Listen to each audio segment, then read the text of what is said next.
ज़रवा बोली, मुझसे दोस्ती करोगे कि तुमका ही फायदे हैं। एक तो तुमको अलग से पैसे मिलेंगे और ऊपर से हवेली में तुमकी ऐश करवा दूंगी। मैं बोला ठीक है। बोली मेरी दोस्ती की एक ही शर्त है, वफादारी।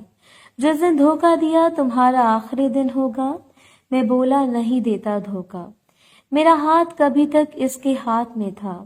इसने मुझे खींचा और फ्रेंड वाला काम करने लगी।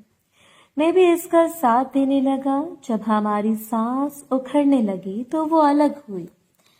इसकी आंखों में अभी तक मदहोशी थी।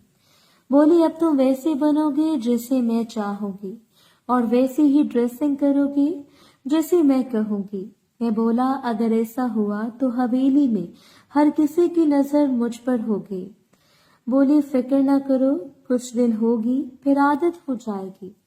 और जो भी बोले तुम जहांगीर का नाम ले लेना, लेकिन तुम की और मेरी दोस्ती राज रहेगी। बोली मुझे तुमसे खास काम लेना है जिसको तुमने हर हाल में करना है, लेकिन इसके लिए अभी वक्त है। मैं तुमको इसके लिए तैयार करूंगी और इस काम के लिए चाहे तुम जितना पैसा कहोगे दूंगी।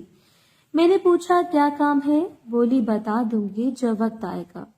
फिर इसने मुझे स्टाइल दिखाए, कपड़ों के और बालों का स्टाइल दिखाया। लैपटॉप में जिसका इसने मुझे बताया था कि तुमको ऐसे बनना है, और मुख्तलिफ लड़कों की तस्वीरें दिखाई जो हीरो टाइप थी कि तुम इस तरह बनो। मैंने वादा किया कि इस तरह बनूंगा।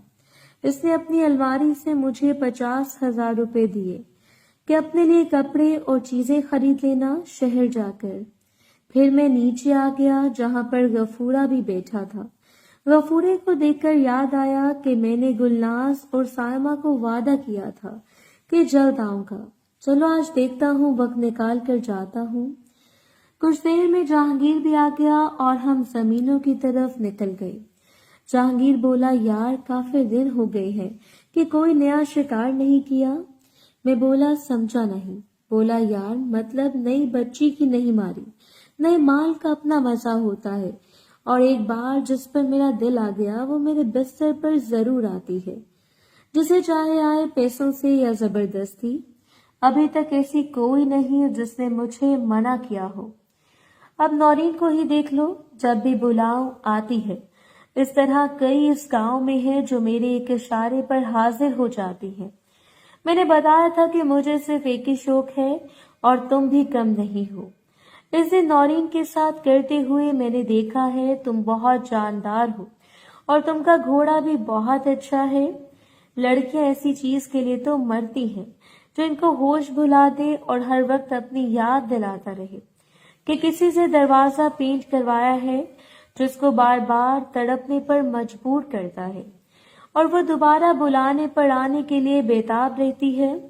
सुना है नूर खान की बेटी शमा भी जवान और खूबसूरत है और इस पर जवानी बड़े जोर से आई है। मैं बोला वो तो अभी छोटी है, ज्यादा से ज्यादा 13-14 साल की होगी।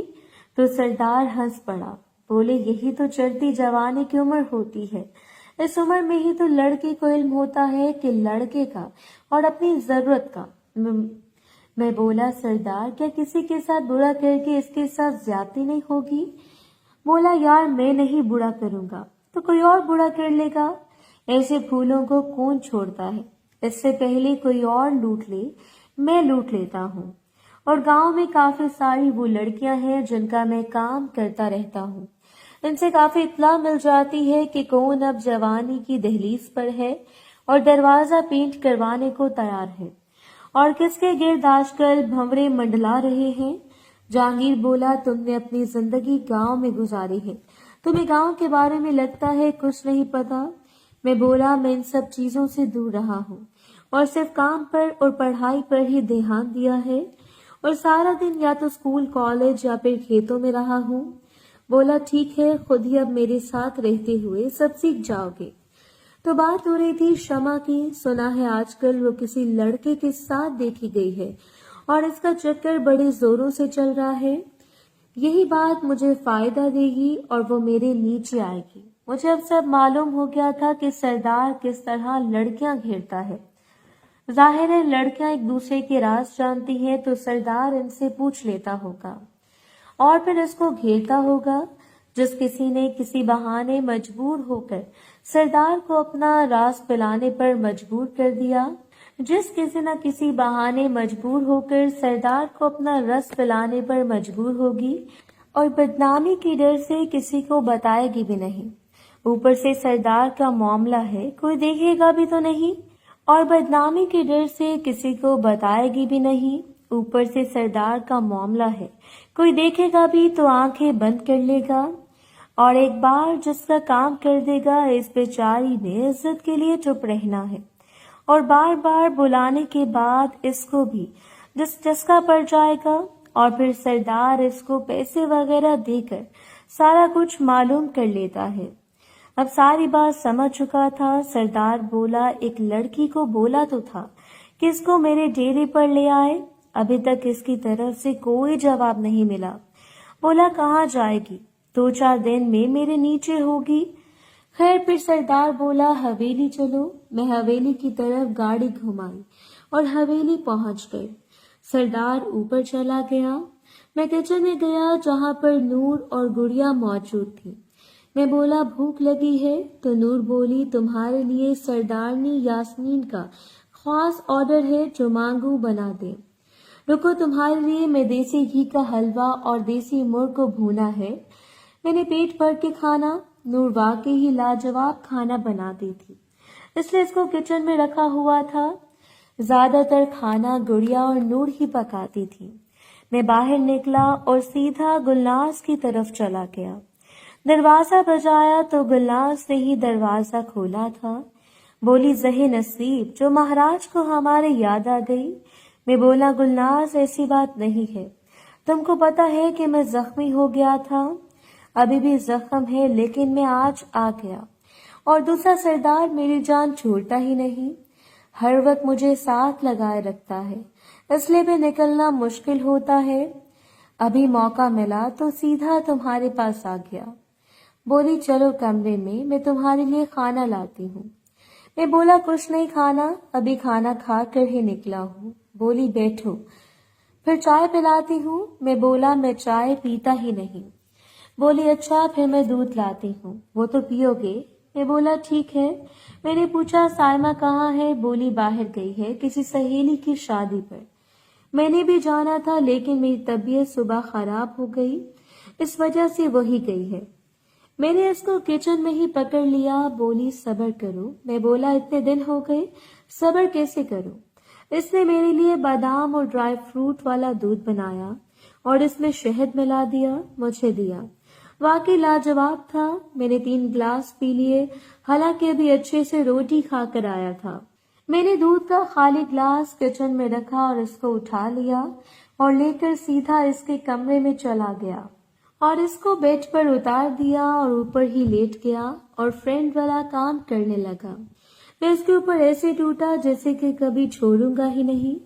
گلناز بولی لگتا ہے اس دن کے بعد سے میری یاد بہت آ رہی ہے تمہیں۔ میں بولا اس دن تو دوست بنے اور پھر موقع ہی نہیں ملا۔ پھر میں نے اس کے اوپر والا باس اتار دیا اور اوپر سے ہی جھپٹ پڑا۔ بولی لگتا ہے آج کچھ زیادہ ہی جوش چڑھا ہے۔ میں بولا کہ تم ہو ہی ایسی، اور میری استاد ہو اور میری واحد پکی والی دوست ہو۔ ہنس پڑی۔ وہ بولی کافی بن جائیں گی تمہاری دوستیں، کیونکہ تمہارے نیچے چیز ہی ایسی ہے جو ایک بار دیکھ لے خود ہی آئے گی۔ میں بولا تم کو پتا ہے میں ایسا نہیں ہوں۔ بولی تم نہ ہو، لڑکیاں خود ہی آ جاتی ہیں۔ خیر میں نے پیچھے ہاتھ لے جا کر اس کا ماسک اتار دیا اور بلند پر فرینٹ والا کام کرنا شروع کر دیا، جس پر گلناز عجیب عجیب آوازیں نکالنے لگی اور میرے سر پر ہاتھ پھیرنے لگی۔ میں کافی دیر تک بلبوں کو اوپر سے پینٹ کرتا رہا، پھر میں نے آہستہ آہستہ نیچے آنا شروع کر دیا۔ گلناز کا پیٹ اسپاٹ اور بالکل وائٹ اور بالکل سافٹ تھا۔ گلناز پوری مدہوش ہو چکی تھی۔ میں اپنی جی جان سے نیچے اپنی منزل کی طرف بڑھ رہا تھا۔ پھر میں الادین کے چراغ پر پہنچ گیا۔ پھر میں نے اس کا نیچے والا باس نیچے کر دیا۔ میں نے دیر نہ کی اور الادین کے چراغ پر اپنا منہ رکھ دیا اور اوپر سے دروازہ پینٹ کرنے لگا۔ गुलनाज पूरी तरह एंजॉय कर रही थी। इसकी अजीब अजीब आवाजें पूरे कमरे में फैल रही थी। मेरी उस्ताद भी थी। कुछ देर में गुलनाज की सब्र का पैमाना टूट गया और इसकी ट्रेन स्टेशन पर पहुंच गई। गुलनाज बोली, काफी माहिर हो चुके हो। मुझे ऐसा मजा मिला जो शायद जिंदगी में कभी नहीं मिला। मैंने बहुत सुना था इस काम में बहुत मजा है। मैं जब भी सारंग खान को कहती, वो कहता कि ये सब गंदा है, मैं नहीं करूंगा। लेकिन वाकई जो इसमें मजा है वो दुनिया की किसी चीज में नहीं। तुम इसके बदले मेरी जान भी मांगो तो हाजिर है। मैं बोला, जान तो तुम हो मेरी, इसलिए तुम्हारी खिदमत करके मुझे अच्छा लगता है और कुछ नया सीखने को मिलता है। और सच बात तो ये है कि मुझे तुमसे बहुत अकीदत सी हो गई है, क्योंकि लोग तो लाखों मिलते हैं लेकिन उस्ताद कोई ही होता है। बोली, बातें बहुत हो गई, अब मेरी बारी अपने शहजादे को मजा देने की। मोहतरम नाज़रीन और सामीन, इस कहानी का बाकी हिस्सा अगली आने वाली वीडियोस में पेश किया जाएगा। अगर आपको वीडियो अच्छी लगी तो वीडियो को लाइक और हमारे चैनल को सब्सक्राइब जरूर करें। शुक्रिया।